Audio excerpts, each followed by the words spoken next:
Hey guys, Elwood here. Today we explore the London of gas lamps and cobblestones, a place of invention, mystery, and the quiet resilience of those who called it home. So before you get comfortable, take a moment to like the video and subscribe, but only if you genuinely enjoy what I do here. And let me know in the comments where you're tuning in from and what time it is for you. It's always fascinating to see who's joining us from around the world. Now dim the lights. Maybe turn on a fan for that soft background hum. And let's ease into tonight's journey together. You open your eyes and the first thing you see is your brother's foot, inches from your face, grimy and twitching slightly from some horrifying dream. Welcome to your one and only room. It's not a bedroom, it's not a living room, it's the room, and it's everything. You share it with 6 other souls. One bed, 2 chairs with questionable structural integrity, and a rat who's been around so long you're considering charging him rent. There's no wallpaper, just patches of wall where something used to be. The ceiling leaks when it rains, and even when it doesn't, it drips something that you've decided not to investigate. The fireplace is fake, the air is damp, the floor creaks like it's trying to warn you of your own mortality. You're wrapped in a thin wool blanket that hasn't been washed since the Crimean War, and the pillow under your head is made of straw, possibly mixed with someone's long-forgotten sock. There's no plumbing.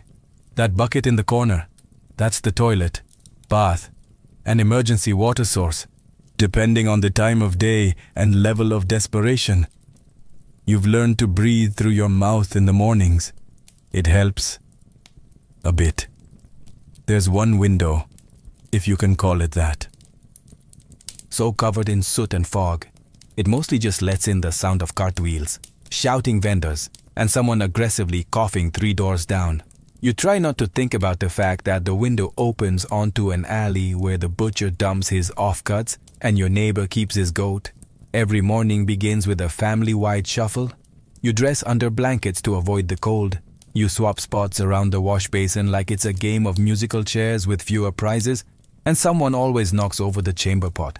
And yet, somehow, this room is still home. You know which floorboard creaks, which corner drips, and which window pane rattles just before your neighbor yells about his stolen boots. You know the smell, the dust, the strange sense of belonging. But make no mistake, this room isn't comfortable. It isn't cute. It's a place that prepares you for the day outside by making you suffer a little before you even leave. And trust me, the streets won't be kinder. You stumble out the front door, still blinking sleep from your eyes and clutching half a crust of bread, and immediately walk face first into a wall of choking fog. But this isn't the romantic, candlelit haze they write about in novels. No, this is London's infamous pea souper. And it's like trying to breathe through a cold stuffed sock. The sky is grey, the street is grey, the air is grey. You can't see the end of your own arm, and you're pretty sure that's a lamppost ahead, or possibly a horse. Could go either way. This fog isn't just weather, it's murderous, formed by the happy marriage of industrial coal smoke and natural mist. It clings to everything. It seeps into your lungs, coats your throat, and gives your clothes that signature London look, soot-streaked and mildly flammable. You cough. Everyone coughs. It's part of the local soundtrack. Like church bells and clattering hooves, children hack like lifelong smokers. Old men cough so hard they rattle windows. And doctors, well, they recommend moving to the countryside, which is great advice if you own land and your own lungs. The smell is a complex bouquet. Chimney soot, sewage vapor, horse manure, and last night's overcooked cabbage. If perfume makers bottled this, it would be called eau d'aubain misery. And it gets into everything. Your hair, your bread, your one nice shirt you wear to funerals and job interviews. It's all stained with the scent of progress. The worst part. No one's surprised. People go about their day blindly. Literally. Street lamps burn all day long and still don't help. You hear someone trip in the alley next to you, and someone else swear as their umbrella disappears into the mist like a ghost ship. At night it gets even thicker. The fog curls through door cracks. It blankets the tenements. And if you don't keep a candle lit, You might walk straight into the fireplace, or worse, your neighbor's lap. So yes, the air in Victorian London doesn't just choke you. It brands you, smokes you, and dares you to keep breathing. And you haven't even reached the street market yet. You've made it out of bed, out of your smoke-soaked hovel, and down into the day's grey beginnings. Now your stomach groans. Time for breakfast. Except breakfast in Victorian London is less of a meal and more of a ritual in lowered expectations. If you're part of the working class, and you almost certainly are, breakfast isn't eggs or toast or a hearty pile of bacon. It's a crust of bread that could double as a roof tile, maybe some porridge, if the oats weren't eaten by the rats in the cupboard. And tea, always tea, not because it's comforting, but because it's boiled. And anything that's been boiled probably won't kill you. Milk, only if you can afford it. And even then it's a gamble. It might be watered down, or worse, preserved with formaldehyde by enterprising vendors who think child-safe is a loose guideline. Sugar is expensive. Butter, a legend. Jam, only if your aunt died and left you some in her will. If you're lucky enough to work in a factory or live near a bakery, you might sniff warm bread on the air. Don't get excited. That's not your bread. That's someone else's breakfast. Likely belonging to a man with a hat and a last name on his door.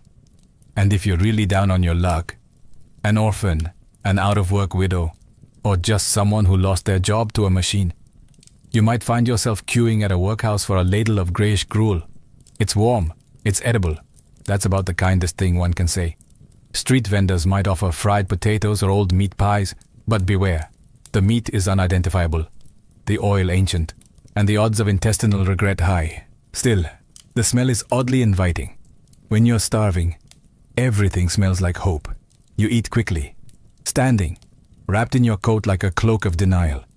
There's no dining room, no soft morning music.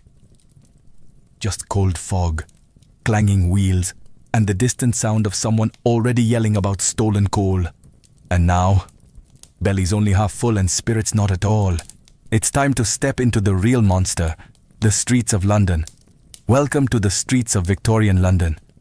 A sprawling, chaotic organism, pulsing with smoke, mud, and misery. Every step you take is a calculated risk, and the street doesn't care if you're late for work or just trying to cross the road without being trampled to death.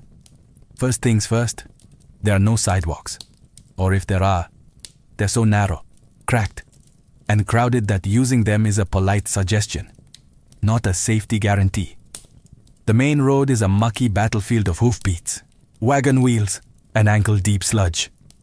Horse-drawn carts barrel past at terrifying speeds. Carriages clip corners.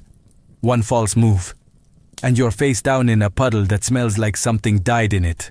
Because something probably did. Now, mind the gutters. They run down the middle of the street, carrying all the city's discarded glory. Rotting vegetables, dead rats, coal ash, the contents of chamber pots dumped from upstairs windows, and the occasional shoe. Foot optional. Crossing them without slipping requires Olympic-level balance. Or a very long stick and no dignity. But it's not just the terrain that's out to get you. It's the people, too. You've got street urchins darting around like caffeinated squirrels, pickpockets brushing against your coat, accidentally, and vendors yelling about eels, kippers, or something vaguely called meat. Everyone's yelling, all the time, about everything. There are also the coppers, trying to look important, while ignoring most of what's happening around them. If someone gets stabbed, they'll eventually wander over, assuming the shift hasn't ended, or they haven't been bribed to look the other way. The air, still thick with smog, now flavored with horse manure and pipe smoke. And in the distance, you hear the bells of St. Paul's. Or maybe that's just your ears ringing after someone shouted in your face about chimney soot. Oh, and if it rains, which it does, often, the streets turn into rivers of filth. No one offers an umbrella. No one even looks surprised.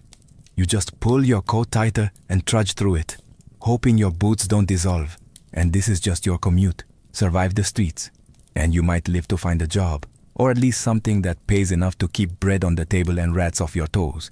You've navigated the sewers masquerading as streets, dodged horses and hooligans, and now it's time to make your living, if the city allows it, in Victorian London. A job isn't a title. It's a test of endurance, a way to slowly fall apart, while clinging to the illusion of stability. If you're a man, you might be lucky enough to land work in a factory, 12 to 16 hours a day, 6 days a week, for wages that wouldn't feed a well-behaved cat. The noise is deafening. The air is full of soot, metal shavings and regret. If you lose a finger in the machine, don't worry, there are 20 children lined up behind you, ready to take your spot. Don't fancy machinery. Try bricklaying, or hauling coal, or working in the docks where your back gives out by 30 and your teeth fall out by 40 if you live that long. Women, you're scrubbing floors, washing other people's laundry until your hands dissolve, sewing buttons until you forget what daylight looks like. All for pennies. And when those options run out, there's always the street. No sick leave, no safety, and no sympathy. Maybe you're a chimney sweep or a mudlark digging through the Thames at low tide, looking for scraps of rope, nails or bones to sell. The smell is free, the dysentery also included. Or perhaps you've landed in a workhouse, that magical institution where the destitute are helped by being worked to the bone in exchange for food so bland it feels like a punishment. You're not here to thrive. You're here to not die too loudly. Jobs come and go. Illness doesn't. Injury means starvation. There's no workers' comp, no health insurance, and no HR department. Just a foreman yelling at you to lift faster, breathe quieter, and stop bleeding on the equipment. And heaven forbid you complain. There's always someone more desperate behind you, willing to work for even less. Competition is fierce, and compassion is scarce. So yes, you're employed. But don't get too excited. In Victorian London, a job doesn't pull you out of poverty. It just gives you something to do while you're in it. In Victorian London, childhood isn't a time of innocence. It's a short window before your back gives out and your lungs fill with soot. If you're small enough to fit inside a chimney, congratulations. You're considered employable. Forget toys and bedtime stories. By the time you're 5, you're already working. 6 if your parents are merciful. School is a luxury. Work is your future and your present. You might be a chimney sweep crawling through narrow flues, scraping out soot while praying you don't get stuck. If you scream, they'll poke you with a stick. If you stop moving, they'll assume the worst and keep going. Or perhaps you're a match girl dipping wooden sticks into white phosphorus that poisons your jawbone until it glows in the dark and eventually falls off. The pay, a few pence. The hazard, bone death. A charming trade-off. Some children are mudlarks scavenging through the toxic sludge of the Thames at low tide, looking for nails, rope, anything remotely sellable. You emerge soaked, freezing and likely infected with something Victorian science hasn't even named yet. Others hawk newspapers on the street, shout about roasted chestnuts they can't afford, or run messages for pennies.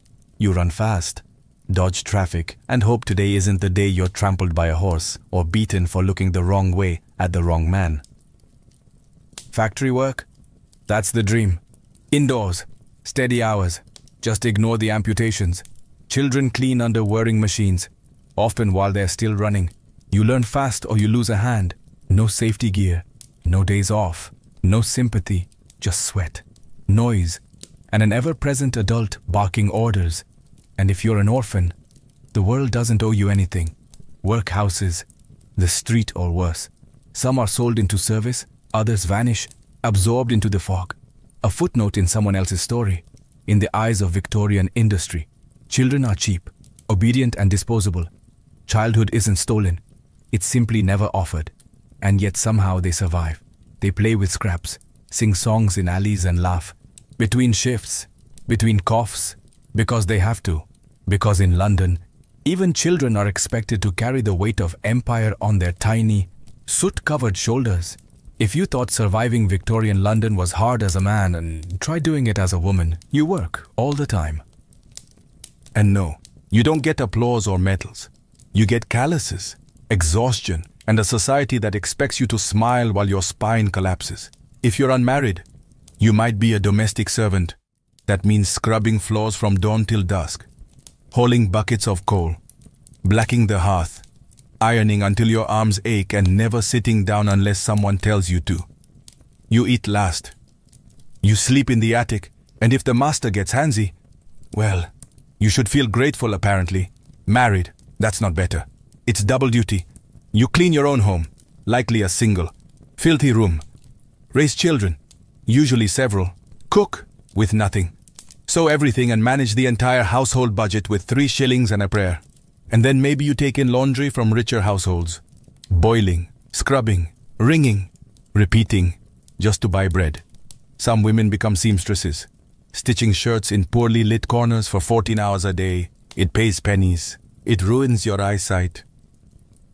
And if your fingers bleed on the fabric, you lose the job. And then there's the match factories, where white phosphorus eats through your jaw. Quite literally. You start with a toothache and end with a rotting face. Management says it's your fault for chewing gum. When none of that pays enough, or when you're widowed, orphaned or just unlucky, the street becomes the only option. Sex work is legal, unofficially ignored and socially condemned. You might make enough for food and rent, or you might get arrested, attacked or worse. Protection only if you count wool gloves and luck. Women in Victorian London are expected to be quiet, clean, obedient and always busy. You're the moral center of the home, even if the home has no floorboards, no heat and no future. There are no rights, no maternity leave, no safety net, just other women, sometimes kind, sometimes cruel, trying to survive the same nightmare. But somehow they do. With grim determination, whispered jokes and backs bent by centuries of unpaid labor. And still, they find time to comfort their children and sweep the doorstep because someone has to. You might have dodged the horses, survived the soot, and even landed a job. But in Victorian London, you can't dodge disease. It's everywhere, lurking in the water, the walls, the air, and quite possibly in the meat pie you ate for lunch. Illness doesn't knock. It sits beside you on the tram, sleeps beside you in your tenement, and sneaks into your lungs while you wait in line for bread. Let's start with the basics. Tuberculosis, or consumption, as they called it, because it slowly consumes your lungs, your body, and your will to live. The cough is deep, constant, and comes with blood. Everyone knows someone who has it. Most people just keep working until they drop. Then there's cholera, which arrives through your drinking water like a particularly cruel surprise. One minute you feel fine, the next you're vomiting, dehydrated and desperately trying not to soil yourself in public. It spreads fast, whole streets go silent. The local pump is chained up too late, by then the damage is done. Typhoid, scarlet fever, diphtheria or regular visitors. Each has its own personality, but they all share one thing in common. They hit the poor the hardest. If you can't afford a doctor, and you're left with herbal remedies, homemade poultices, or the magical healing properties of hope. Of course, there's always laudanum, a beloved mixture of alcohol and opium sold over the counter. You've got a fever, take laudanum. Cramps, laudanum. Grieving the death of your 8th child, double dose. You'll still die, but you'll die very relaxed. And what about the doctors? Well, they mean well, sometimes. But medicine is still guessing with Latin. Leeches are still in fashion. Surgery is done without gloves. Antiseptics are a twinkle in Lister's eye. Your odds with a street barber aren't much worse. Disease doesn't discriminate, but your living conditions help it choose you faster. No sanitation, no ventilation. 10 people to a room. It's a perfect breeding ground for microbes, misery and mold. In Victorian London, if something doesn't kill you fast, it will kill you slowly. And if you're somehow still upright, time to refill your water. You're sweating through your soot-stained shirt, your lips are dry and your throat feels like it's been sandpapered by coal dust. Time for a drink. Sure, but in Victorian London, water isn't your friend. It's a loaded pistol with a porcelain handle. Let's start with the Thames, the lifeblood of the city. It's also the toilet, the industrial dump, the animal graveyard, and, just for good measure, the city's main drinking water source. Imagine a stew of rotting vegetables, chemical runoff, dead dogs, human waste and expired fish flowing right past Westminster. Now pour a cup and say cheers. Don't worry, the water company says it's filtered.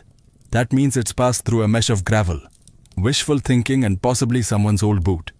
If you live in a working class neighborhood, your tap might come from a public pump down the street, which you share with 200 neighbors and 3 nearby factories.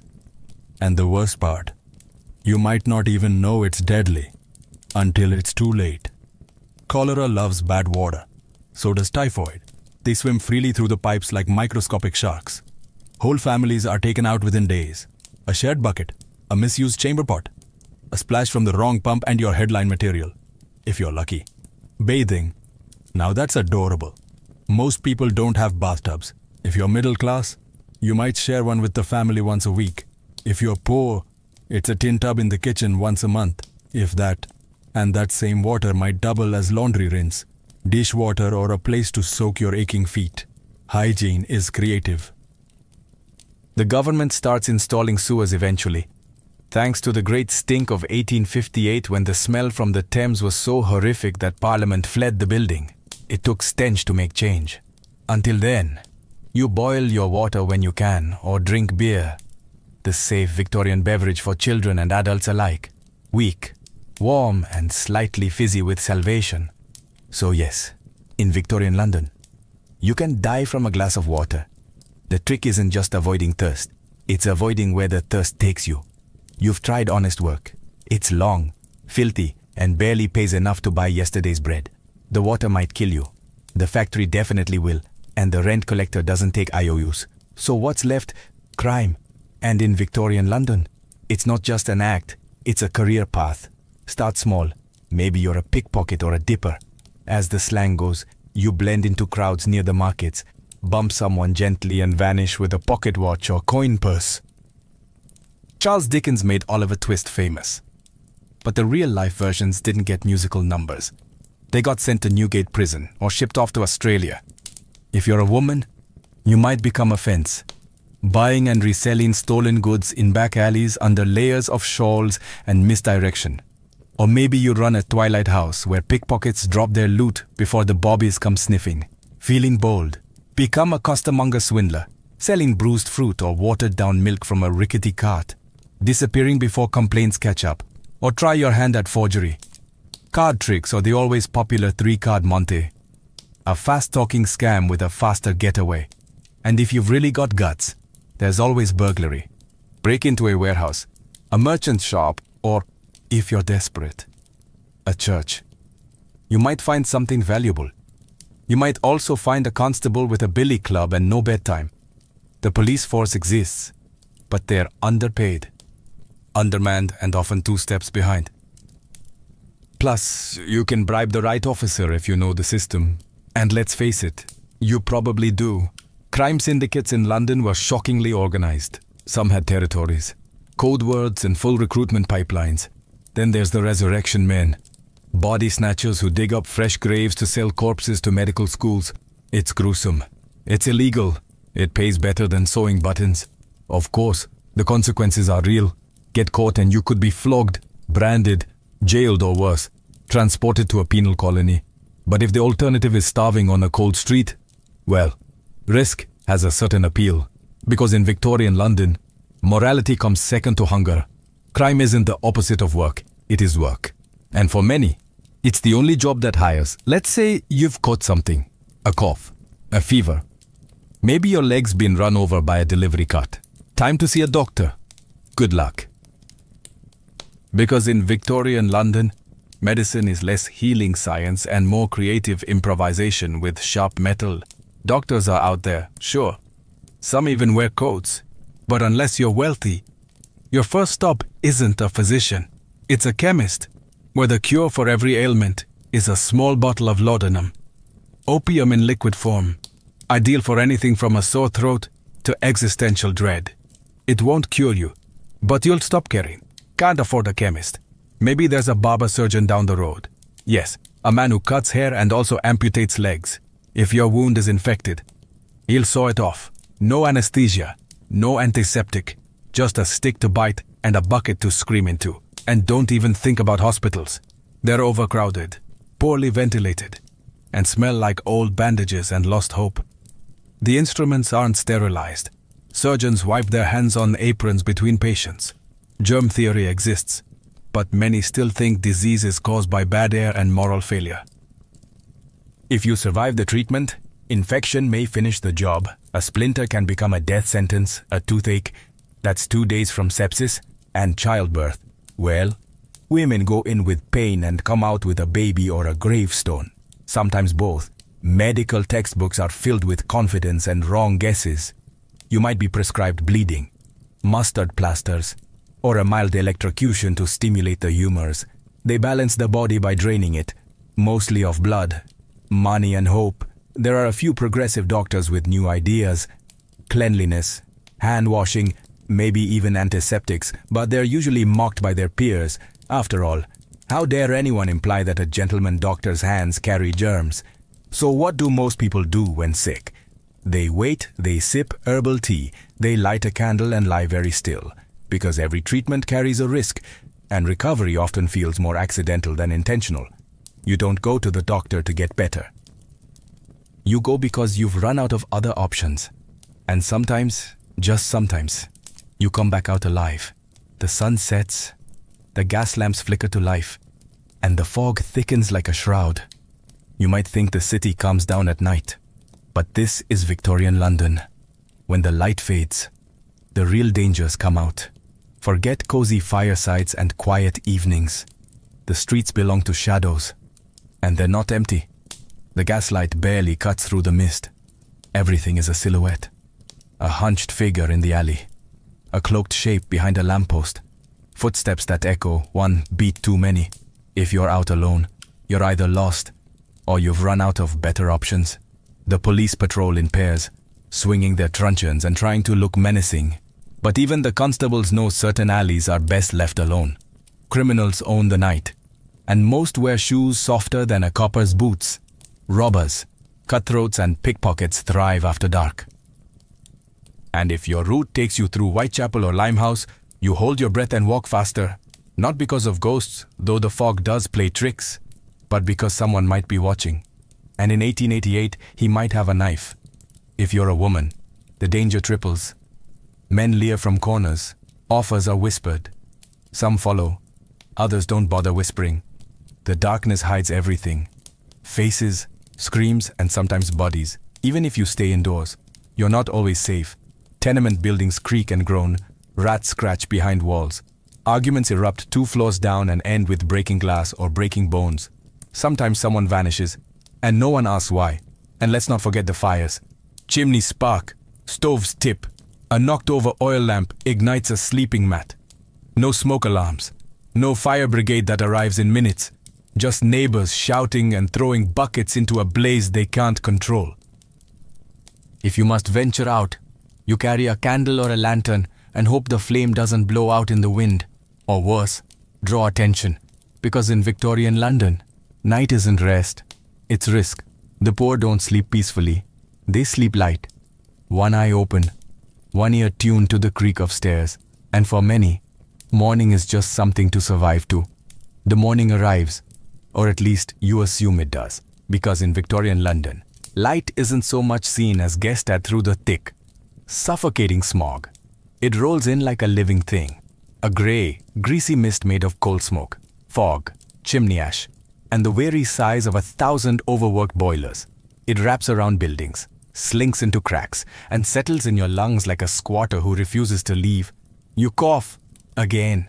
You never really stopped. The smog irritates your throat, clings to your skin, and makes your eyelashes feel sticky. Everyone coughs. It's part of the daily soundtrack, along with the church bells, the clip-clop of hooves, and someone yelling about turnips. You wipe the windows, the cloth comes away black. You wash your hands, the water turns grey. Your clothes, no matter how often they're scrubbed, always smell faintly of smoke and despair. Even your curtains are stained with soot. They hang heavy and stiff, like they've seen too much. You think about opening the window.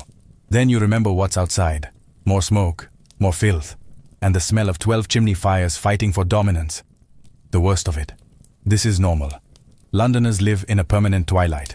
The sun is a rumor. People squint to read. Children grow pale. Plants on windowsills die of asphyxiation. And don't even think about drying laundry outside unless you enjoy wearing soot-stained shirts with a hint of arsenic. During the infamous Great Smogs, the air becomes so dense that you can't see your own feet. People get lost walking home. Omnibuses crash, boats collide on the Thames. In 1873, one fog lasted for 5 straight days and left over 270 people dead. The city barely noticed. The poor, of course, get it worse. Their fires burn cheap, a dirty coal, their walls are thin, their lungs weaker. Children wheeze through winter like old dogs. If you reach adulthood without bronchitis, consumption, or mysterious blackened phlegm, you're a miracle. And yet, you go on, you light the stove, you step outside, you pretend not to taste the air, because in Victorian London, the smog never ends. It just waits for you. You'd be forgiven for thinking Victorian London was all soot, sickness, and screaming. And mostly, you'd be right. But even in the dirtiest corners, under the weight of poverty and fog, something human still flickers, because kindness, oddly enough, survives here too, though you often have to squint to see it. You might spot it in the shared loaf of bread passed quietly between neighbors, when one family runs out before payday, or in the woman who gives her last halfpenny to a barefoot child with bloodied feet. There's no reward, just a nod, and maybe a smile, rare and precious, even in the darkest places, the tenements, the alleys, the workhouses.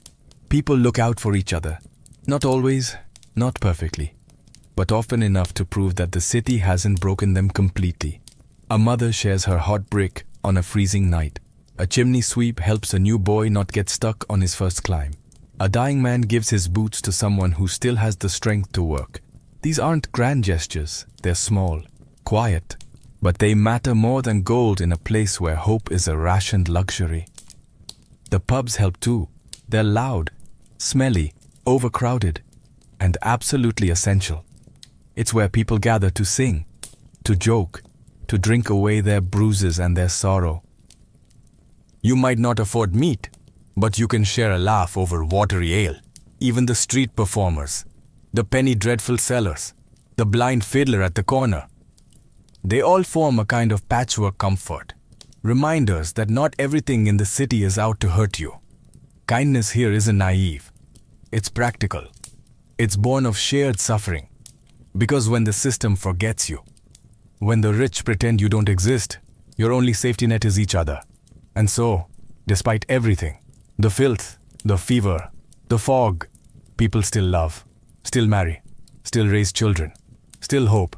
Because if you can find kindness in the gutter, a warm hand in the cold, a crust of bread, a half-harmed lullaby, then maybe the city hasn't won. Not yet. So, after 14 chapters of choking smog, rats in the walls, toxic water, and toothless chemists prescribing opium for a broken leg, ask yourself, honestly, would you survive Victorian London? Probably not. Let's be clear. This wasn't a city built for comfort. It was built on coal, sweat, and the crushed spines of the working poor. Every day was a battle against hunger, against disease, against landlords, factory foremen, constables, and the constant creeping sense that the world had forgotten you. Modern luxuries, soap, antibiotics, light switches didn't exist. There were no social safety nets, no universal health care, no days off. Just another fog-choked morning where your goal was simple. Don't die before supper. You'd miss things, like toilets, toothpaste, tap water that doesn't try to kill you. You'd wonder why everyone stares at you for brushing your teeth or asking about vegetables. You'd miss showers. Oh, you'd miss showers so much. And yet, people did survive. Somehow, they endured, not because they were superhuman, but because they had no other choice. They formed unions, they raised families, they organized strikes, wrote novels, played music on street corners, and clung to hope like it was the last piece of bread in the pantry. They laughed. Yes, even in the fog, they found love in crowded slums. sang lullabies over screaming children, and danced in pubs after 16-hour shifts. They weren't just victims, they were tough, resilient, and painfully human. You probably wouldn't last a day. And that's not an insult. It's a reminder. The people who did, they carried the weight of an empire on their backs, often barefoot, often hungry, and almost always ignored.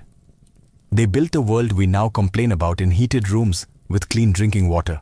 So maybe it's okay that we wouldn't make it. But let's at least remember them, not as soot-covered statistics, but as people who survived the impossible every single day.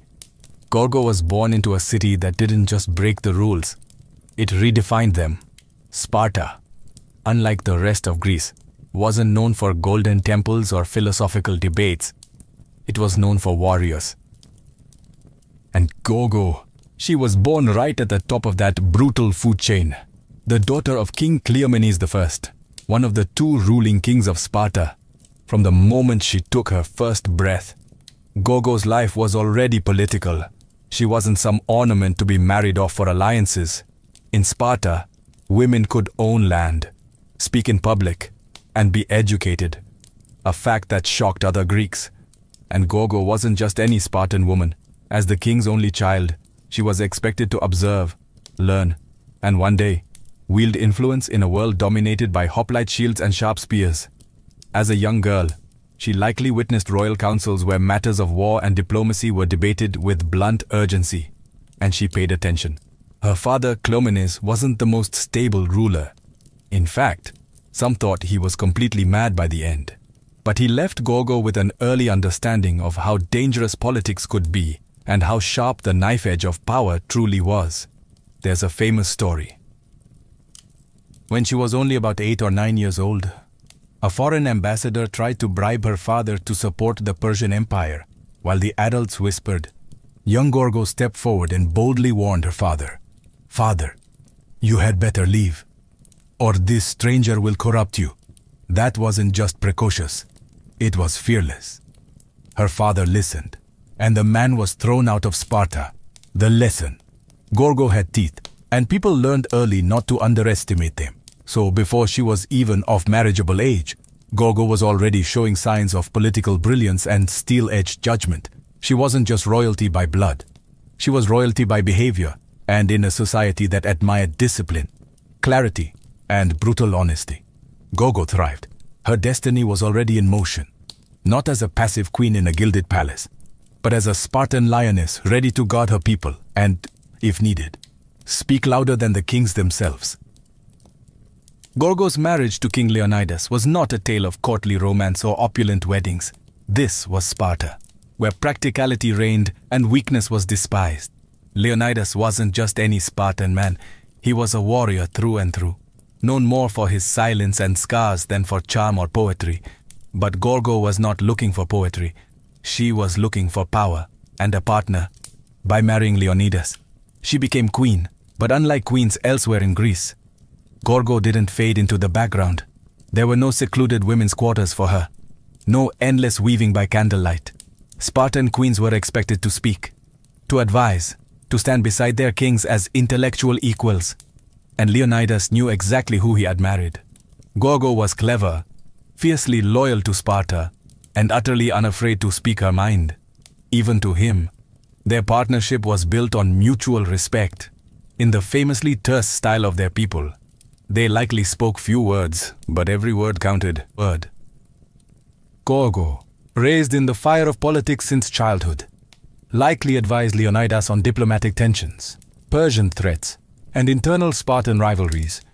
While other Greek women were hidden from public life, Gorgo helped shape Spartan policy from within the palace walls and beyond. One of her most legendary moments came during the build-up to the Persian invasion. As tensions with Xerxes grew, Leonidas prepared to march north with his small army of 300 Spartans. Before he left, Gorgo, now a seasoned political mind, wasn't overcome with tears or begging. Instead, she offered him just 6 chilling words. "Come back with your shield." Or on it. That wasn't just a farewell. That was an order. It was the ultimate Spartan command, reminding her husband that death in honor was preferable to life in shame. If he couldn't win, he was to die standing. And Leonidas did, at Thermopylae. He and his 300 fell to the last man, buying precious time for Greece to rally. His death would echo through history, but Gorgo's words would echo louder. She didn't just send her husband off to die.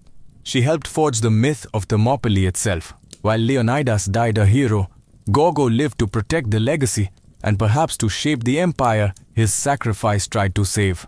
After Leonidas's death at Thermopylae, many queens would have slipped quietly into mourning, perhaps disappearing from the public eye. Not Gorgo, in fact. Her influence only grew stronger. She had become more than just a widow. She was now the living symbol of Spartan resilience. And while statues were built for the fallen, Gorgo became a living reminder of why they fought in the first place. With Leonidas gone, Sparta was vulnerable, not just militarily but politically. The war with Persia still raged. Alliances were fragile, and tensions ran high across the Greek world. In this chaos, Gorgo acted as both guardian and strategist. Though we don't have detailed records of her day-to-day political maneuvers, several ancient sources, including Herodotus, make it clear when matters of diplomacy or internal threat arose, Gorgo was consulted. She wasn't just included, she was trusted. One story tells of a hidden message sent to the Spartans on a wooden tablet. The text had been scraped away and replaced with wax to disguise its contents. A warning about Persia's coming invasion. The men of the Spartan court were baffled, but Gorgo, calmly assessing the strange tablet, instructed them to scrape off the wax beneath it. The original message revealed the dire news. Gorgo had solved a diplomatic riddle that could have cost Sparta everything. Her insight likely saved thousands of lives. But Gorgo's genius wasn't just in puzzles. She understood the fragile web of alliances that held the Greek city-states together, and the threat that Persian gold posed to it. While Athens and other cities were notoriously vulnerable to bribes, Gorgo's sharp warning from childhood still applied. Beware of gifts that reek of corruption.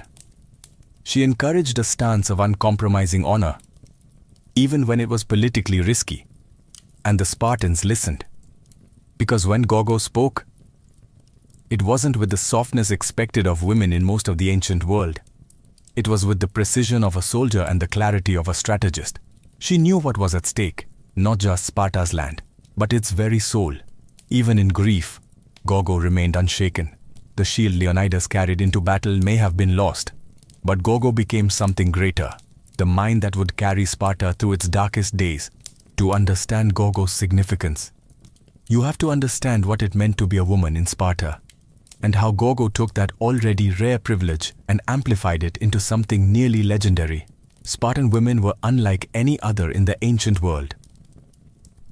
While Athenian women were confined to the home, barred from politics, and barely educated, Spartan women were trained to be physically strong, mentally sharp, and socially assertive. This wasn't just cultural flair, it was survival strategy. Spartans believed that strong women produce strong sons, so girls ran, wrestled, and trained alongside boys in their youth. They were expected to be healthy, confident, and unafraid to speak blunt truths. But Gorgo wasn't just one of many tough Spartan women. She was the finest example of what Spartan womanhood could be. She was known not just for her wisdom, but for her razor-sharp wit. There's a famous anecdote where a foreign woman asked her, "Why are you Spartan women the only ones who rule your men?" Gorgo didn't hesitate. She shot back, "Because we are the only women who give birth to men." That line wasn't just clever, it was pure Sparta. It signaled a culture where female strength was seen as essential, not ornamental. In Gorgo's world, motherhood wasn't a passive role, it was a political one. To raise a Spartan son was to train a future warrior, and for Gorgo, raising her own son, Pleistarchus, who would become king after Leonidas, was an act of devotion not just to family, but to the entire Spartan state. She likely oversaw his early education, surrounded him with the values of honor, sacrifice, and discipline, and instilled in him a love, not for glory, but for duty. Yet Gorgo never flaunted her power. She didn't need to. Her voice carried weight precisely because she used it sparingly, and always with precision. She wasn't a ruler in name, but a force in reality. While Sparta remained a dual monarchy led by men, Gogo's presence ensured there was always a keen-eyed strategist watching from behind the throne. In many ways, she was the unspoken law of Sparta, upholding its ideals, pushing its leaders, and sharpening its spine. Gogo didn't just redefine what it meant to be a queen. She redefined what it meant to be a Spartan. The death of Leonidas at Thermopylae was a seismic moment. Not just emotionally, but politically. He had become a martyr for all of Greece, a symbol of resistance against Persian tyranny. But Sparta could not afford to weep for long. War was still raging, and the decisions made in the months that followed would determine the fate of the entire Greek world. And while Gogo held no official rank, her influence didn't vanish with her husband's body. With her son, Pleistarchus, still a minor, a regency had to be established.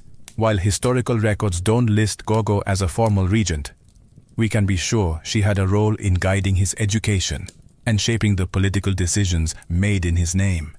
This wasn't a time for grieving mothers. This was a time for cold calculation. The Persian threat was still looming, and Greece was deeply divided. Athens wanted to fight on sea, Sparta on land. Unity was fragile. It was likely during this critical period that Gogo became something of an unofficial advisor to the Spartan Gerousia, the Council of Elders. She understood both Persian cunning and Greek pride. And more importantly, she understood how to balance Spartan honor with practical survival. Sparta could not afford to be reckless, nor could it afford to look weak. Gogo had seen what unchecked ambition did to her father, Cleomenes, and she had learned how to walk the tightrope of power. She would have been present as Sparta debated its next steps, whether to march north again, whether to commit troops to the naval battle of Salamis, or whether to defend the Peloponnesus and let the rest of Greece fend for itself. These were not easy decisions, and they were being made by men who had just lost their king in a blaze of glory. Gogo's presence, rational, emotionally controlled, and deeply patriotic, may have been the anchor Sparta needed. There is no record of her giving orders, but there didn't need to be. Spartan queens led through example, not decree. Her mere survival, her unshaken presence, was itself a kind of leadership in a city obsessed with honor. Gogo had already proven that she could carry the shield. And now, without Leonidas, she carried the memory of his sacrifice into every political decision that followed. As the war against Persia raged in the years past, Gogo's role subtly shifted, from queen consort to queen mother, from political influencer to guardian of legacy. Yet she was never a relic of a past era. Gogo remained a living embodiment of Spartan ideals, a presence so formidable that even without a crown or battlefield, she still commanded attention. Her son, Pleistarchus, eventually took the throne, but he was not the kind of king his father had been, quiet, less known, and largely absent from military glory. Pleistarchus ruled in the long shadow cast by Leonidas. And behind him, still watching, was Gogo, the woman who had raised him, shaped him, and ensured he understood what it meant to carry the blood of a hero. But what made Gogo exceptional wasn't just her connection to two kings. It was her mind, her reputation, and the rare fact that she appears by name in multiple ancient sources, something extremely uncommon for women in classical history. Herodotus, the so-called father of history, mentions her more than once, praising her intelligence and recounting her ability to solve riddles and navigate political threats.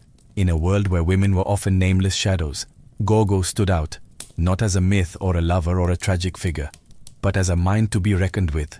She was, in many ways, the embodiment of what Sparta wanted to believe about itself. A society where even women were strong, wise, and ready to defend their homeland at any cost. Gogo didn't need to fight with a spear. She fought with words, with counsel, with unwavering resolve. Her contributions weren't made on dusty battlefields, but in war councils and private conversations, in raising a king and keeping a nation emotionally intact during its darkest hours. even centuries later. Her name remains one of the few ancient Spartan women preserved by history, not because she was a queen, but because she was impossible to forget.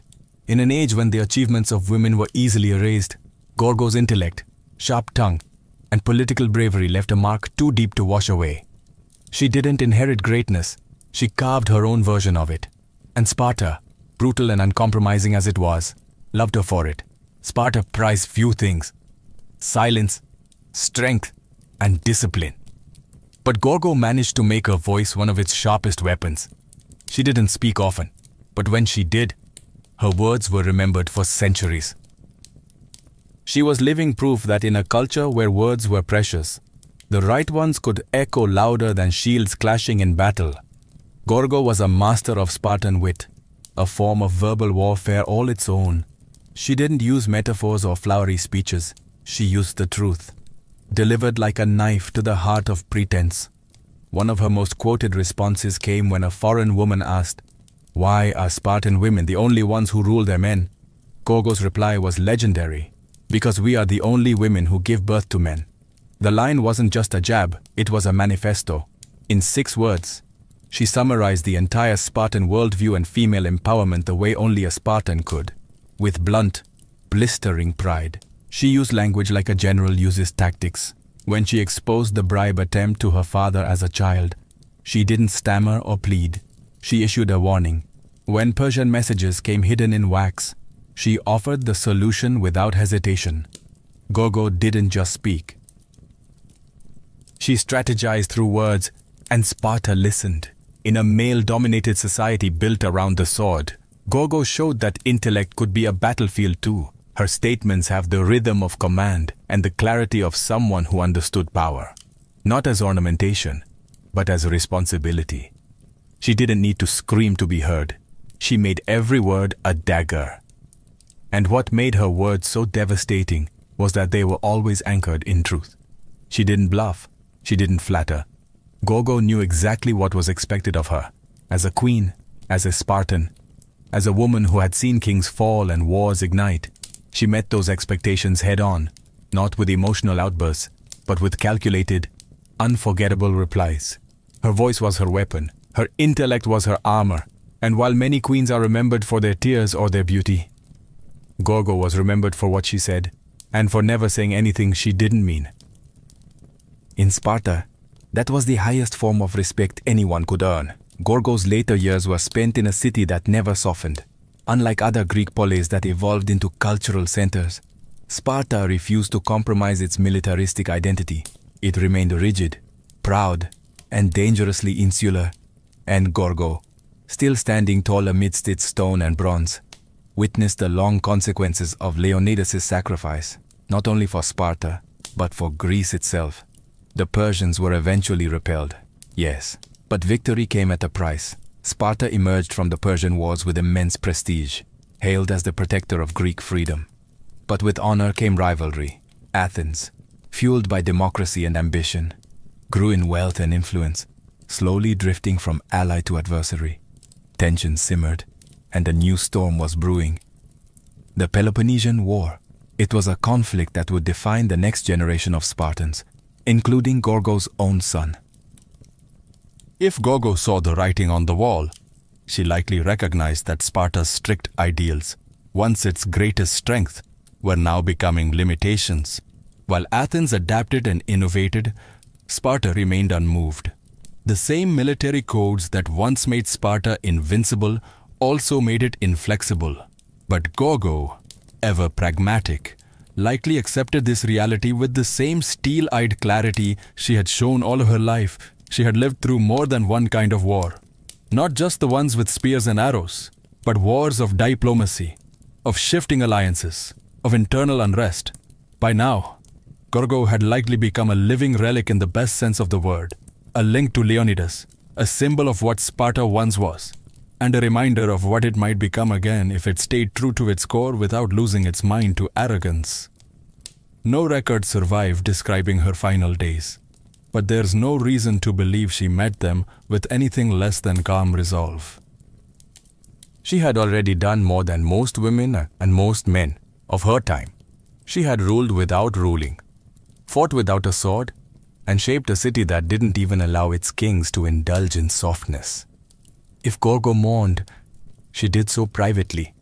If she hoped for the future, she kept it to herself. Because in Sparta, emotions were not for display. Legacy was, and hers was already secured in bronze and blood. Gorgo of Sparta didn't need marble statues or epic poems to be remembered. Her legacy was etched in something far stronger. The collective memory of a city built on discipline, honor, and defiance. Unlike other queens whose stories were wrapped in tragedy or romance, Gorgo's tale is one of sharp intellect, political savvy, and enduring pride. She stood at the intersection of two of Sparta's greatest icons, daughter of King Cleomenes, wife of King Leonidas, and yet she was never overshadowed by either. She wasn't a footnote in their stories. She was a chapter all her own. Historians and scholars still marvel at how frequently her name appears in the writings of Herodotus, not as a passive royal, but as a decisive figure. In a world that almost never recorded the names of women, Gorgo cut through the silence like a spear through a shield. What makes her legacy even more profound is that she never held official power. She didn't command armies or sit on the throne. She advised, she warned, she solved, she raised a king, and through it all, she embodied the terrifying dignity of Sparta itself, a city that chose death over disgrace, silence over boasting, and action over rhetoric. Her most quoted words, "Come back with your shield," or "on it," are more than a farewell. They are a philosophy, a distilled version of the Spartan code. And though they've been repeated, repainted, and even repurposed in modern times, they still carry the cold fire of their original context. A queen sending her husband to his death, not with tears, but with a command to uphold honor. Today, Gorgo stands among the rare few ancient women who are remembered not because they were tragic, beautiful, or scandalous, but because they were respected. She shattered expectations in a society already notorious for doing the same. Her intellect was so pronounced, her voice so respected, that she became woven into the fabric of Sparta's identity. She may have lived over 2000 years ago, but Gorgo remains a figure of relevance for every woman underestimated, for every strategist who works behind the scenes, for every voice that refuses to whisper. She is a timeless reminder. Strength isn't always loud, and power doesn't always wear a crown. In the heart of Jordan's sun-bleached deserts, where the horizon seems to melt into the sky and silence reigns over the sands, stand the remains of a forgotten royal ambition, the desert castles. These haunting structures, scattered across the desolate landscape, seem almost like hallucinations. Grand facades rising out of the emptiness, complete with domed roofs, decorated arches, and faint traces of long-faded frescoes. They are beautiful, mysterious, and isolated, and they've puzzled historians for centuries. Built during the Umayyad Caliphate in the 7th and 8th centuries, these castles weren't built to repel armies or defend trade routes. They weren't fortresses in the traditional sense. Instead, they were luxurious retreats, seasonal residences, pleasure palaces, and hunting lodges for the Umayyad elite. Kings, princes, and high-ranking officials used these spaces as getaways from the politics of Damascus, the capital of the Islamic world at the time. And rather than hide from the harshness of the desert, they embraced it. But why build such lavish structures in such remote and unforgiving places? Part of the answer lies in the symbolism. The Umayyads were asserting control, not just over land, but over nature itself. By erecting these palaces in the desert, they were sending a message. Even in the harshest conditions, their power, culture, and sophistication would flourish. These buildings were monuments to Umayyad authority, artistry, and confidence. There's also a practical layer. Many of the desert castles were built near seasonal water sources or ancient trade routes, allowing them to serve as way stations or administrative hubs. Yet despite their utility, the architecture and decoration suggest something deeper. These were places of beauty and leisure, The walls once shimmered with frescoes depicting animals, musicians, and even Byzantine-style nudes, a surprising sight in early Islamic art.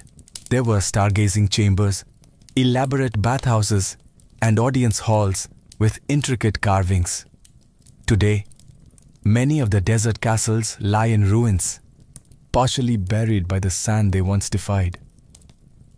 But even in decay, they tell a story of a time when the desert was not a place to escape, but a place to transform. In these silent stones, the Umayyads left behind more than architecture. They left an echo of empire, ambition, and oasis-born luxury.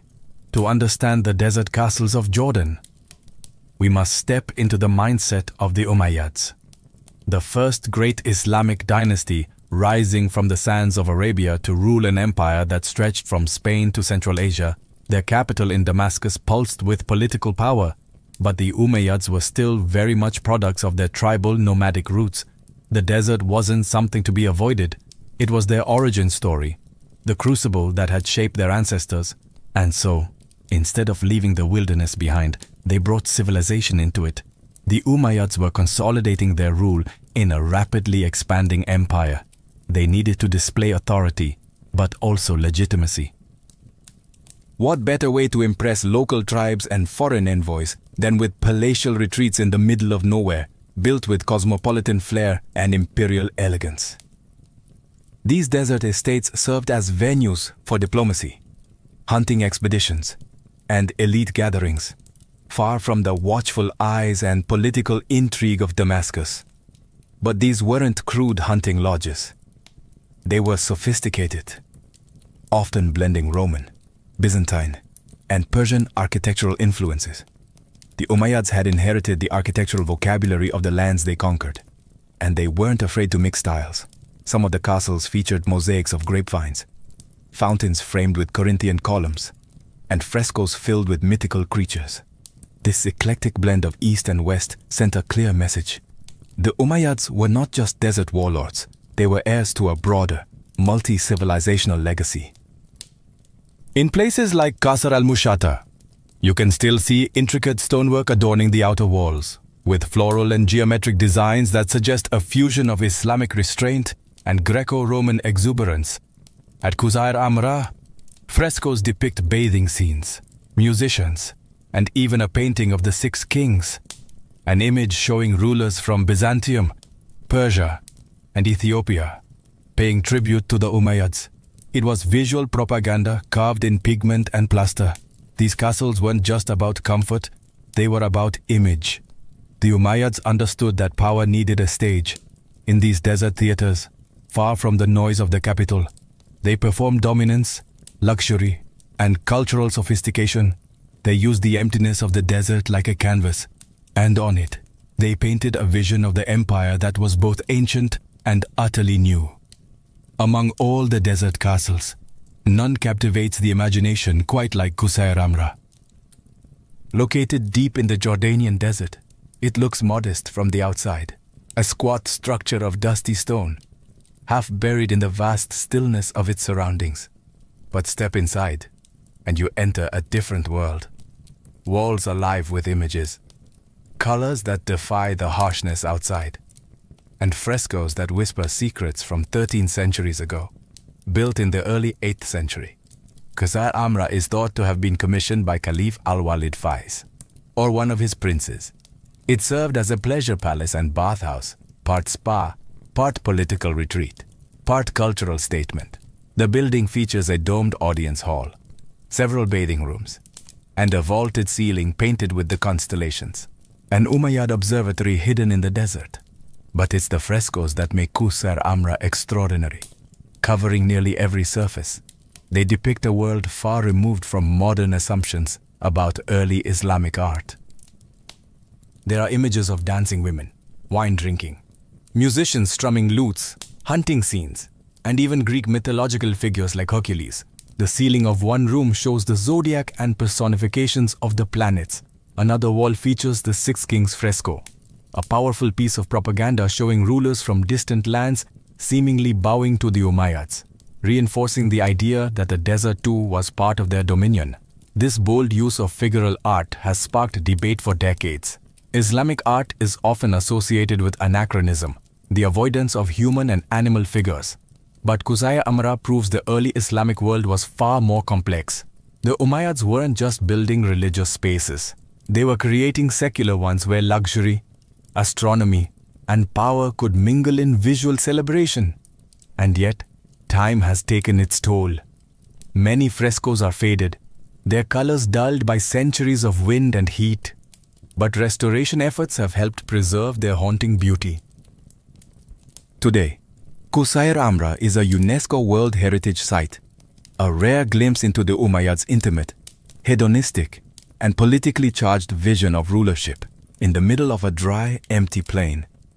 Qusayr Amra still whispers of courtly songs, hot baths, and starry ceilings. It is not just a building, it is a desert dream, painted in defiance of time. Qasr al-Quran rises like a mirage from the desert plains east of Amman, a massive, symmetrical box of limestone and precision. From a distance, it looks like a military stronghold, thick walls, narrow slits resembling arrow loops, and no visible entrance from three sides. But here's the twist. Qasr al-Quran isn't a fortress, at least not in the traditional sense. Its secrets lie not in warfare, but in its puzzling design and uncertain purpose. Built around the early 8th century, this desert structure is one of the best preserved Umayyad castles, yet scholars remain divided over what it actually was. Despite its fortress-like appearance, there are no real defenses, no battlements, no water source, and no evidence of a standing garrison. The narrow slits may have let in light, but they wouldn't have stopped attackers. So why the armored disguise?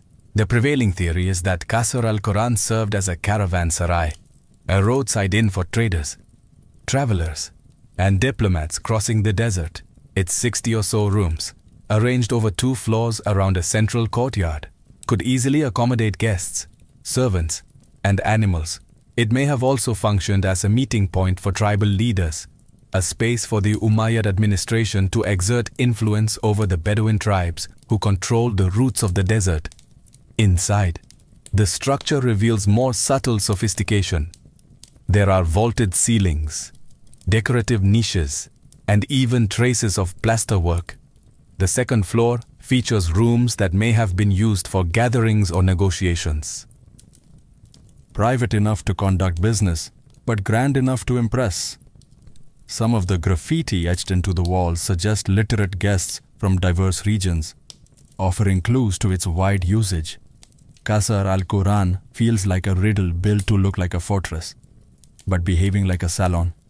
Its very ambiguity may have been intentional. In a time of expanding borders and political uncertainty, appearances mattered. The structure signaled strength, stability, and hospitality, all at once. Today, visitors can walk through its echoing corridors, peer out through the narrow windows, and imagine what deals, arguments, and alliances once echoed within. It is a castle of shadows and subtlety, more diplomatic chessboard than battlefield. In the emptiness of the Jordanian desert, Qasr al-Quran stands not as a monument to war, but as a stage for politics and pageantry. Qasr al-Mashata may be ruined today, but even in its fragmented state, it dazzles with ambition. Located just south of Amman, this Umayyad palace was never fully completed, yet its unfinished bones still whisper of imperial dreams among all the desert castles. Qasr al-Mashata is perhaps the most architecturally elaborate, and its surviving facade is one of the finest examples of early Islamic stonework in existence. What immediately strikes visitors and historians is the extraordinary stone relief that once adorned its southern facade. Carved with geometric patterns, floral motifs, and stylized animals, the wall is a stunning fusion of Byzantine, Sasanian, and early Islamic artistic traditions. It's a visual manifesto of the Umayyad identity, powerful, cultured, and inclusive of the civilizations it had conquered or inherited. Ironically, much of the facade isn't in Jordan anymore. In the early 20th century, the Ottoman Sultan gifted part of it to the German Kaiser. Today, The largest surviving portion resides in the Pergamon Museum in Berlin, a fragment of desert glory displaced into European marble halls. But even without it, the ruins at Mashhad remain remarkable. You can still see the carefully arranged foundations, the outlines of a grand courtyard, and hints of the richly ornamented entrance hall. So what was Qasr al-Mashhad meant to be? Most scholars believe it was intended as a winter palace, not just a retreat, but a royal statement. Its scale and art history suggest it was meant to impress visitors, perhaps foreign dignitaries or tribal allies. The palace would have featured audience halls, private quarters, courtyards, and even a mosque, all part of a self-contained oasis of power in the desert. But then, construction abruptly stopped. Some say the death of Caliph al-Walid II, who commissioned it, led to its abandonment. Others point to structural issues or shifting political priorities. Whatever the reason, Mashhad was left incomplete, its vision frozen mid-dream, and yet the ruin still commands respect, even unfinished. Qasr al-Mashhad tells a clear story. The Umayyads were not just warriors or rulers, they were builders of culture, masters of design, and visionaries who dared to bring luxury into the most desolate of landscapes. Mashhad may have fallen silent, but its carved stones still speak the language of empire. Bold, intricate, and enduring. It might seem strange at first. Elaborate bathhouses in the middle of the desert. But for the Umayyads, hammams were more than just places to wash. They were spaces of ritual, relaxation, diplomacy, and even celestial contemplation scattered throughout the desert castles of Jordan.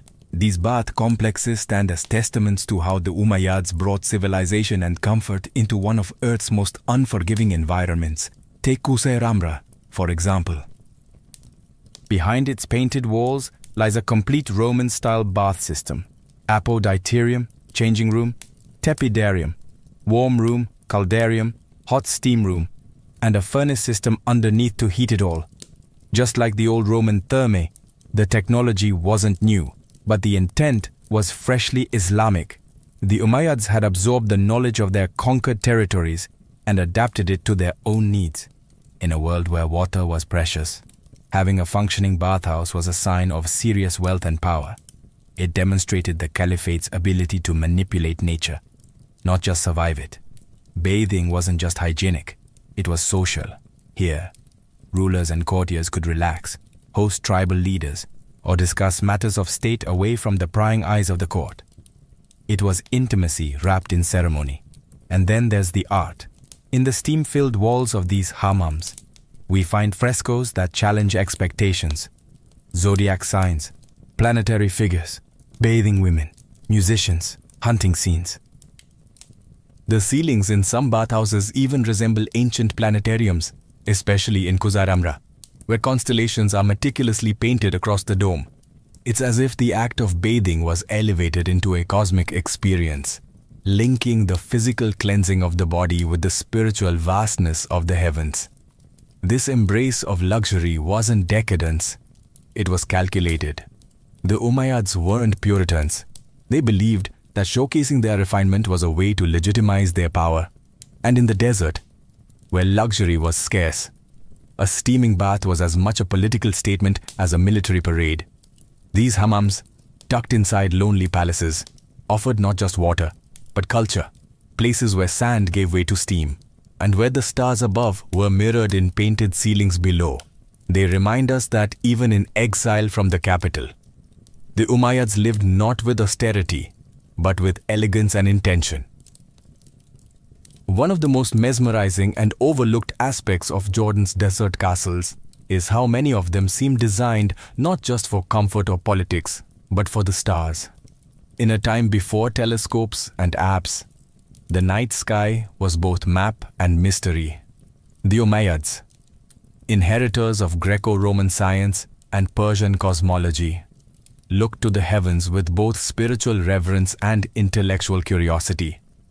And they brought that fascination into the architecture of their desert retreats. In Qusayr Amra, for example, the bathhouse dome is painted with an astrological sky. The zodiac signs, constellations, and celestial symbols circle the ceiling in a rich blend of science and art. This is not decoration for decoration's sake. It reflects a deep understanding of astronomy, likely inherited from the scholars and scribes of the Byzantine and Persian empires. The Umayyads weren't just warriors, they were cultural sponges, absorbing the best of what the ancient world had to offer. The presence of these celestial themes may have had multiple layers of meaning. On one hand, they signaled the caliphate's knowledge and sophistication. On the other, they echoed a more mystical relationship with the cosmos, the belief that power on earth was mirrored in the stars. Aligning one's rule with celestial order wasn't just good politics. It was divine symbolism. In the quiet of the desert, far from the lights of the cities, the night sky would have been overwhelming. Black velvet lit with thousands of stars, the desert castles, with their open courtyards and domed chambers, were ideal observatories, whether for calculating calendars, navigating the desert, or engaging in more esoteric practices. These sites were perfect for sky watching. The combination of isolation, silence, and celestial awe must have created a setting that was as spiritual as it was scientific. It's worth remembering that early Islam was not at odds with science. In fact, the Umayyad era helped lay the groundwork for what would later become the Islamic golden age of astronomy. These castles, built in the middle of nowhere, were part of that intellectual lineage, not just places to bathe or rule, but to contemplate the heavens, in stone and pigment. The Umayyads carved their place between earth and sky, desert kings with their eyes on the stars. One of the most enduring mysteries surrounding the desert castles of Jordan is their sheer remoteness. Why would the Umayyads build lavish palaces, richly decorated bathhouses, and star-studded observatories so far from any major city or settlement? The answer lies not just in geography, but in psychology, politics, and performance. First, there's the practical. The early Umayyads were still rooted in their nomadic, tribal past. For them, the desert was not an obstacle. It was home. The open landscape offered familiarity, privacy, and freedom. Building in the desert allowed the caliphs and their princes to retreat from the constant pressure of court life in Damascus and reconnect with their roots. These weren't outposts. They were sanctuaries. But the isolation also served a deeper purpose: symbolic domination. Constructing monumental architecture in the middle of an arid wasteland was an intentional act of power. It demonstrated that even the most barren, inhospitable lands could be tamed and transformed by the will of the caliph. These castles sent a message that Umayyad authority extended beyond cities and farms into the very heart of nature's emptiness. Remote placement also ensured secrecy and exclusivity. These castles were where sensitive negotiations could unfold, where tribal leaders could be wooed with gifts and luxury far from the rumors and rivalries of urban politics. The solitude created space for diplomacy, indulgence, and experimentation. Whether that meant engaging with foreign customs or enjoying figural art, forbidden in stricter religious settings. Additionally, the locations were often more strategic than they appeared. Some castles sat near seasonal trade routes or vital water sources. Others acted as administrative checkpoints, keeping tabs on Bedouin tribes or serving as resting points for messengers and caravans. Their locations may have looked remote on a map, but in the political topography of the early Islamic Empire, they were well-placed chess pieces. And finally, there's the aesthetic. The vast emptiness of the desert served as a backdrop that amplified the majesty of the structures themselves. The contrast between barren land and intricate stonework made these castles feel like miracles. Man-made oases of culture and elegance standing in proud defiance of nature. Their remoteness wasn't a flaw, it was the point. Each desert castle was a quiet roar, declaring that refinement, rule, and beauty could bloom even where nothing else dared to grow. The desert castles of Jordan may no longer echo with the footsteps of caliphs, diplomats, or stargazers, but they endure. Quiet relics of an empire that dared to inscribe its grandeur into emptiness, and today, they serve a different purpose. They are windows into a vanished world, drawing in scholars, tourists, and dreamers who walk their sand-swept halls in search of forgotten stories. Modern Jordan has embraced these sites not only as historical treasures, but as symbols of cultural resilience. Castles like Qusayr Amra, Qasr al-Karana, and Qasr al-Mushata are now protected heritage sites, with Qusayr Amra proudly wearing its UNESCO World Heritage Site status. Restoration projects, carefully balancing preservation with authenticity, have stabilized frescoes, cleared debris, and opened these ruins to public exploration. Still, time and nature remain persistent adversaries. The harsh desert climate, intense sun, dry winds, and sand erosion continue to threaten the delicate artwork and structures. Conservationists face the daunting task of protecting sites that were never meant to last over 1,000 years, let alone face modern tourism and climate challenges. But the effort persists, driven by a sense that these ruins hold not just artistic or architectural value, but spiritual and cultural insight. For modern visitors, these castles provoke wonder and questions. How could such beauty exist in such isolation? What does it say about the nature of power, art, and survival? Walking through Qusayr Amra's painted chambers, or gazing through the narrow windows of Qasr al-Karana, one is struck not by decay, but by the persistence of memory. And in a broader sense, the desert castles remind us that the early Islamic world was far more diverse, creative, and open than often portrayed. These structures challenge assumptions about art in Islam, about luxury in the desert, about the boundaries between East and West. They reveal a dynasty that was at once rooted in tradition and hungry for innovation. Today, the castles stand alone again, surrounded by silence and stone, but they are no longer forgotten. They speak, not with shouts, but with whispers, about a civilization that saw the desert not as a void, but as a stage, and against all odds, their story still travels across the sands, echoing into the modern world. Imagine a world without numbers, without writing, without even the concept of months or hours. This was the world of our Paleolithic ancestors. Yet even then, time moved, and people noticed. Before there were calendars, timekeeping devices, or even language to describe it, early humans tracked time by watching nature, the rhythm of the earth, its light, its seasons, its sky was their only clock. The most obvious cycle was the day itself. Sunrise and sunset divided time into light and dark. But beyond that, humans quickly learned to observe the moon. Its phases were consistent and dramatic, a glowing disk growing, shrinking, and disappearing with eerie regularity. The moon became the first timekeeper, dividing life into repeating units that would later inspire the idea of months. In fact, the word month itself comes from moon, to early human. A full lunar cycle, about 29.5 days, meant far more than a pretty light in the night sky. It was a guide for hunting, planting, gathering, and preparing for what came next. But the moon wasn't alone. Shadows changed length throughout the year.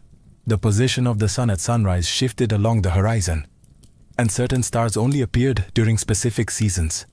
Over generations, communities began to notice these patterns, and more importantly, to pass them on. This knowledge wasn't just observational, it was sacred. Understanding time meant understanding the gods, the land, and life itself. Ancient people carved notches into bones, painted symbols on cave walls, and aligned stones with the sun's rising point during solstices. These weren't primitive scribbles. They were early efforts at marking the passage of time. Some of the oldest known calendars come from 30,000 years ago. Antler bones with carved tally marks, possibly tracking moon cycles or menstrual cycles, both deeply tied to survival and fertility. In the absence of clocks, early humans lived in tune with nature's cues. Time was not abstract. It was the breath of the earth. It told you when to move, when to hunt, when to hide, and when to hope. Before time had numbers, it had meaning, and before it had names, it had stories, etched in stone, passed by firelight, and guided by the heavens above. For ancient humans, the moon wasn't just a source of light. It was a clock written in the sky. Its phases were predictable and mesmerizing, waxing crescent to full moon, then waning to darkness before the cycle began again. This roughly 29.5-day rhythm was the earliest and most universally observed natural cycle. Long before civilizations rose, hunter-gatherers across continents were counting moons. Not years or weeks, but moons. These lunar phases became the foundation of the first real calendars. We know this because archaeologists have found engraved bones and stones with carved markings in repeating sequences, likely tallying the days between each visible moon phase. Some of these artifacts are over 30,000 years old, predating writing and even agriculture. One such find, the Ashango bone from Central Africa, contains a series of notches that many scholars believe correspond to a lunar calendar, perhaps even one used to track fertility or hunting seasons. Why the moon? Because it was the easiest way to see time change. Solar changes happen slowly, and stars require deep knowledge. But the moon was obvious, shifting every few days and offering a sense of progress. For early humans, especially nomadic ones, this was practical and reliable. A month was a complete moon cycle, and 12 of those came close to a full solar year. Though not quite, this mismatch would cause problems later, especially for agricultural societies that needed more accurate planting schedules. As civilizations began to form, many cultures formalized these lunar calendars. The Babylonians, Egyptians, Chinese, Maya and Hebrews all used versions of lunar timekeeping. Some, like the Islamic calendar, remained strictly lunar to this day. Others began adjusting, adding leap days or months to sync the moon cycle with the solar year. But in these early stages, the moon reigned supreme. The calendar wasn't just a tool, it was a sacred map. The moon was often personified as gods, goddesses or celestial beings who watched over the people. Its cycles were tied to festivals, rituals and myths. In tracking the moon, early humans weren't just measuring time, they were giving it meaning. The moon taught us to count, and in counting we began to understand time not as an endless blur, but as something that could be held, named and passed on. As human societies evolved from nomadic bands to settled agricultural communities, the moon alone was no longer enough. Farming required more than knowing when a month had passed. It demanded precise awareness of the seasons, when to plant, when to harvest, when rains would come or frost would return. And for that, early humans turned to the sun. Unlike the moon, the sun's movements were subtle, stretching across the horizon over the course of a year. But those who observed patiently began to notice a pattern. The sun did not rise and set in the same place every day. At certain times of year, what we now call the solstices and equinoxes, the sun reached key turning points. These became cosmic anchors, marking the longest and shortest days and the times when day and night balanced perfectly. Ancient people began to build solar calendars, not with ink, but with stone. The most famous example is Stonehenge in England, though its exact purpose remains debated. Its alignment with the summer and winter solstices is unmistakable. On those days, the sun rises or sets perfectly in line with specific stones. In a world without clocks, this was breathtaking precision. Similar alignments appear across the globe, in the Nabta Playa stone circle in Egypt's desert, in Chaco Canyon in North America, and in the temples of Machu Picchu. These weren't random. They were built by sky watchers who connected celestial events with agricultural cycles and religious rituals. For these ancient societies, the sun was more than a giant torch. It was divine. Many cultures worshipped solar deities. Ra in Egypt, Inti in the Andes, Surya in India. The return of the sun after the longest night was often cause for celebration, symbolizing rebirth and continuity. These festivals, aligned with solar events, eventually formed the backbone of early religious calendars. Tracking the sun required patience, architecture and spiritual vision. It meant observing not just 1 month at a time, but a full solar year, mapping the sky, recording the horizon, and marking time with permanence. Where the moon gave us motion, the sun gave us structure. Through stones and shadows, humans began to bind the heavens to the earth, and in doing so, time was no longer just a cycle. It became a calendar, carved into the land, aligned with the stars, and wrapped in the sacred. For early civilizations, tracking time wasn't just about agriculture or seasons. It was a spiritual act. Time itself was sacred, a divine rhythm flowing from the heavens into daily life. Each moment had meaning. Each season carried cosmic weight. Calendars weren't simply charts. They were instruments of ritual, designed to align human behavior with the will of the gods. In ancient Mesopotamia, priests climbed ziggurats, not just to be closer to the sky, but to observe the stars and planets. These observations weren't purely scientific. They were acts of devotion. The Babylonians divided time with stunning accuracy, a 7-day week, a 360-day year, and even a base 60 number system that still influences how we measure minutes and degrees. But this wasn't about efficiency. It was about order. By measuring time, they were mirroring the divine structure of the universe. Egyptians took it even further. Their calendar, one of the most advanced in the ancient world, was tied closely to the Nile and the rising of Sirius, the brightest star in the sky.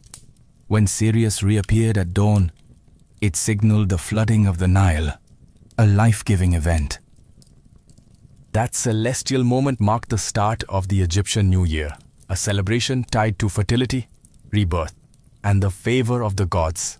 Across the ocean, the Maya developed one of the most intricate calendar systems ever devised, combining lunar cycles, solar years, planetary motions, and sacred numbers into an interlocking series of time counts. Their Tzolk'in calendar tracked a 260-day spiritual cycle, while the Hab tracked the 365-day solar year. Time for the Maya was not linear. It was cyclical, divine, and deeply bound to prophecy and ritual. Every moment had a spirit. Every date had a destiny. Festivals, sacrifices, coronations, and even wars were timed to coincide with celestial rhythms. Kings were crowned not just when politically convenient, but when the stars aligned.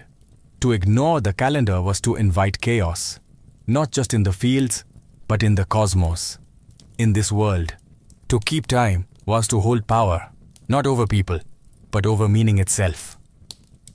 Sacred time governed the lives of ancient civilizations, and through sun, moon, and star, the calendar became not just a record of passing days, but a bridge between the mortal and the divine. As civilizations grew more complex, so too did their need to organize time beyond months and seasons. The concept of a year, a full cycle of Earth's orbit around the sun, slowly took shape. But understanding that a year lasted about 365.25 days wasn't easy. It took centuries of observation, correction, and yes, frustration. The earliest formalized years were often imperfect. Lunar calendars, while useful, created a problem. 12 lunar months only added up to about 354 days, nearly 11 days short of the solar year. Over time, this gap caused chaos. Harvest festivals began to drift into the wrong season, and spring rituals occurred in the heart of winter. Civilizations had to make a choice: stay loyal to the moon or correct the drift. Many opted for the latter. The Babylonians created a lunar calendar, but added an intercalary month every few years to realign the calendar with the seasons. The Egyptians, however, took a bolder step. They abandoned the moon entirely and adopted a solar calendar. 365 days divided into 12 months of 30 days, with 5 extra days tacked on at the end. This was revolutionary and incredibly accurate for its time. But the Egyptian year still lagged behind the true solar year by a quarter of a day. Over centuries, this caused a noticeable drift. New Year festivals fell later and later. Enter the Romans, who inherited both Egyptian and Greek timekeeping and attempted to clean it up. Their early Roman calendar was a confusing blend of lunar months and political manipulation. Months were added or removed based on political needs, causing enormous inconsistencies. It wasn't until Julius Caesar introduced the Julian calendar in 45 BCE that things changed. Advised by the Alexandrian astronomer Sosigenes, Caesar implemented a 365-day year with a leap day every 4 years, accounting for that pesky extra quarter day. It was a monumental fix, and the first truly solar calendar to gain widespread use across an empire. The idea of a year became not just a tool for farming, but for taxation, governance, military campaigns, and religious observances. The calendar now shaped empires. The invention of the year was humanity's triumph over chaos, a decision to place order on the swirling sky. And once we'd named the year, we began to measure everything within it, giving history its rhythm and civilization its pulse. With the year defined, humanity's next challenge was to break it down, to carve the vast stretch of days into manageable, meaningful chunks. This gave rise to months and weeks. Two inventions that added rhythm to our timekeeping and stitched the fabric of daily life into something predictable and sacred. Months, at their root, come from the moon.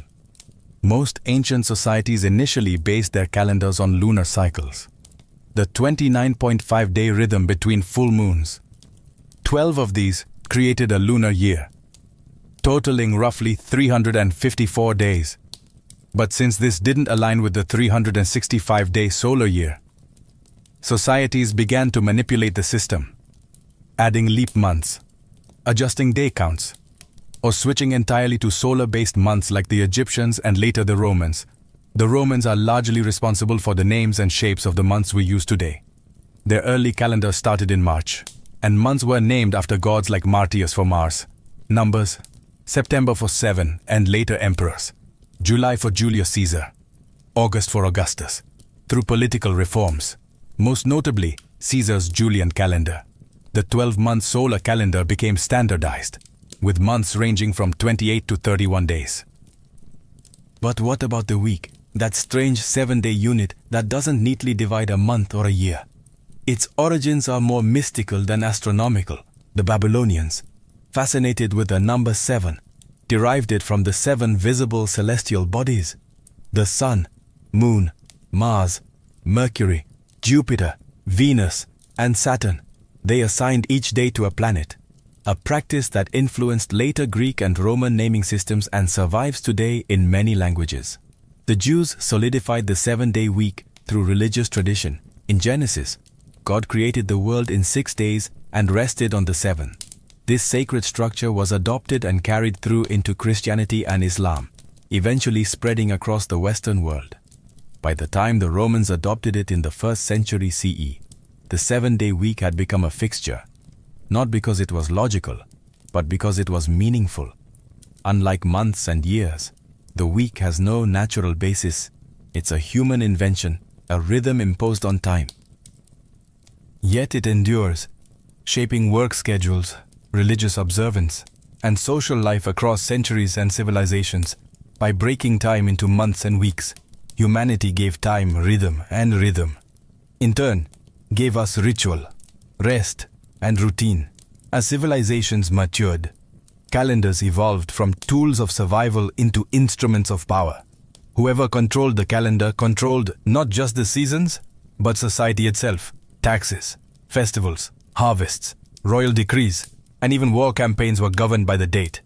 Calendars became political tools, religious statements, and cultural weapons used to shape identity, unify empires, and reinforce authority. In ancient Rome, Julius Caesar's reform of the chaotic Roman calendar wasn't just a bureaucratic fix.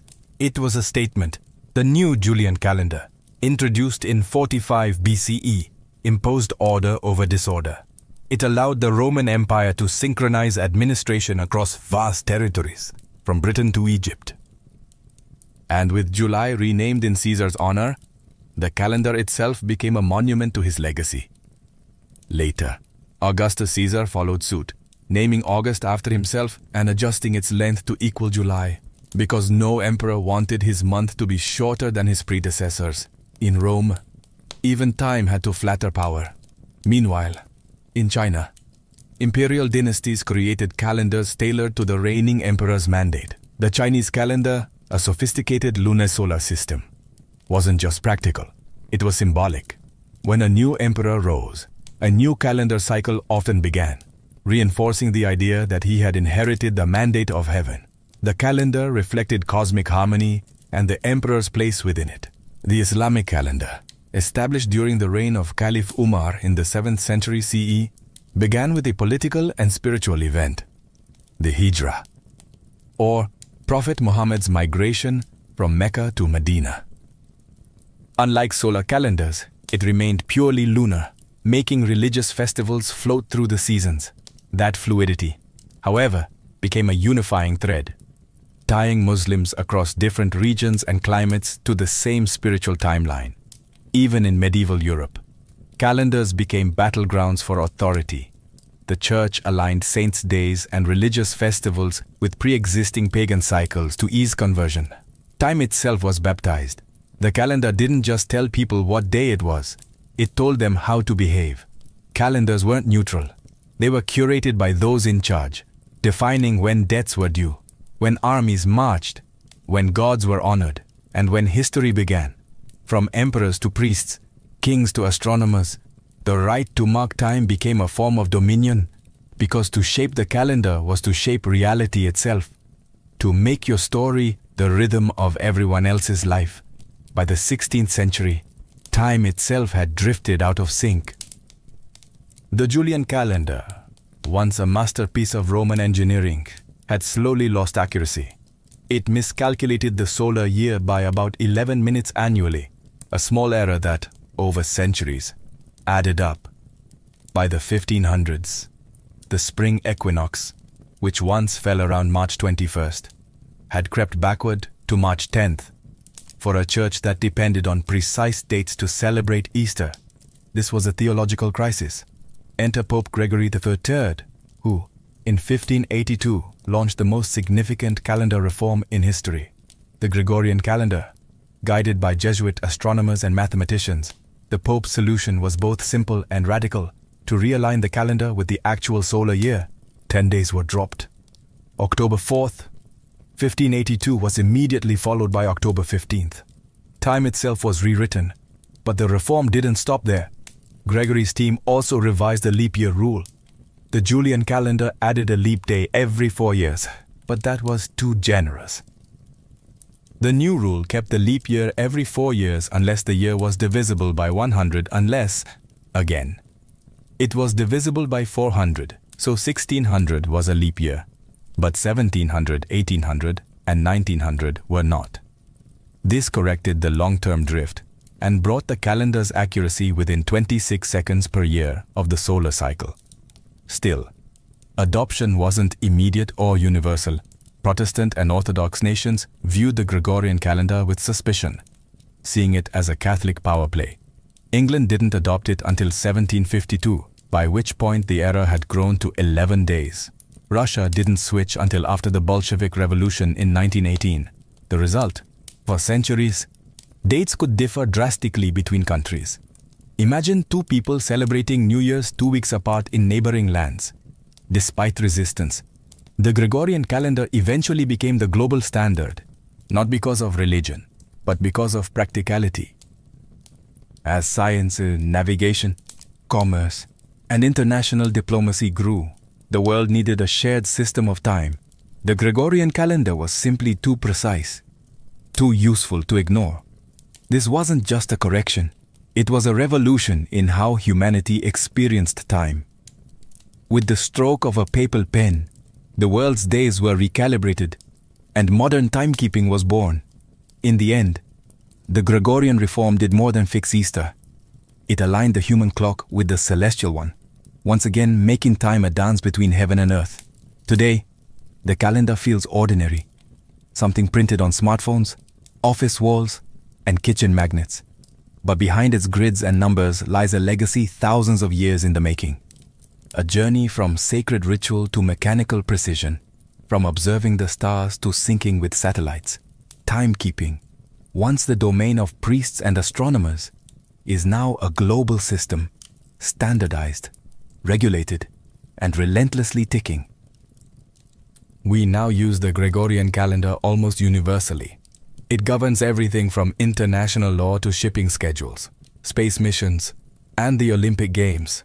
But while this calendar dominates, others still exist, echoing ancient rhythms. The Islamic Hijri calendar continues to guide religious life for millions of Muslims. The Hebrew calendar governs Jewish holidays and traditions. The Chinese lunar calendar shapes festivals like the Lunar New Year. In India, regional calendars coexist alongside the Gregorian one.